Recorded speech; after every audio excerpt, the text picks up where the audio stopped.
Organic Encounter. Pero sa Pinoy Pride na Philippine Tarsier. Hindi yan fantasy, kundi reality ng mga residente sa South Cotabato. But wait, there's more. Pati sa loob daw ng eskwelahan sa Cagayan de Oro, sit-in classmate yan? Gaano man ito ka-cute, hindi ito pwedeng lapitan at hawakan. Snob ba si classmate o may malalim na dahilan? Sa Organic Encounter na to, may uwi kayang luhaan?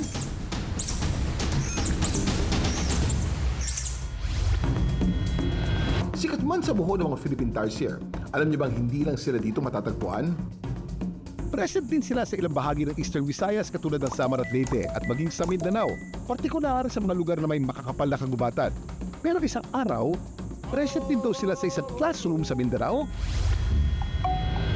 Sa Cagayan de Oro, imbis na 20 lang ang mga estudyante sa loob ng classroom.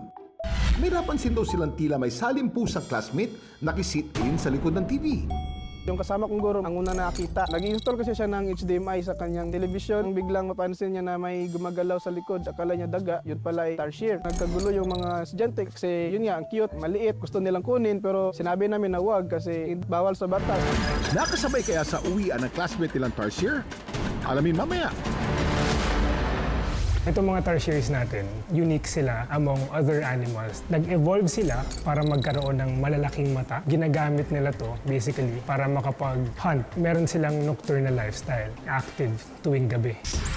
Ang mga Tarsier kilala bilang highly stressed animals. Ilan sa stressors nila ang ilaw o liwanag, ingay, at kapag sila hinahawakan ng mga tao. Manipis ang bungo ng mga Tarsier, kaya kapag sobrang naalarma o stress, may mga naitalang kaso na hinahampas-hampas daw nila ang kanilang mga ulo sa mga bagay sa kanilang paligid hanggang sa sila'y mamatay. Ayon sa IUCN Red List of Threatened Species, nearly threatened ang status ng mga Philippine Tarsier dahil sa decreasing population nila over the past 20 years. Ang Organic Encounter sa kanila ditong buwan ng Hunyo, maputing senyales kaya?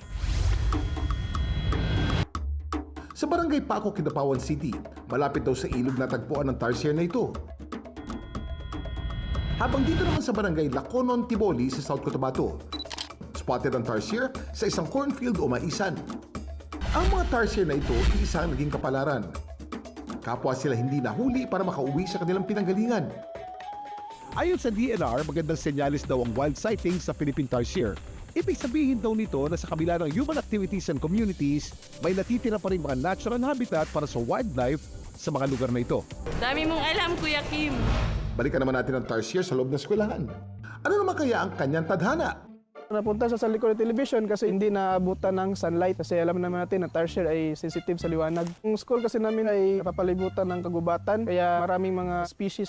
Hindi namin siya ginalaw, hindi namin ginambalak at hindi namin siya pinagalaw sa mga estudyante. Binuksan namin yung bintana ng school overnight para hindi na siyang umalis at bumalik sa kanyang tahanan. Kinabukasan, absent na raw ang Tarsier sa klase at marahil kusa ng umuwi sa kanyang tahanan. Ang mga tarsiers natin, requirement nila para mabuhay ay isang malaking area kung saan makakatalon sila at makakahanap ng pagkain. Tandaan, hindi lahat ng cute pwedeng hawakan. Parang Tarsier na mas mabuti kung tayo ay hanggang tingin na lamang. Dami mong alam, Kuya Kim.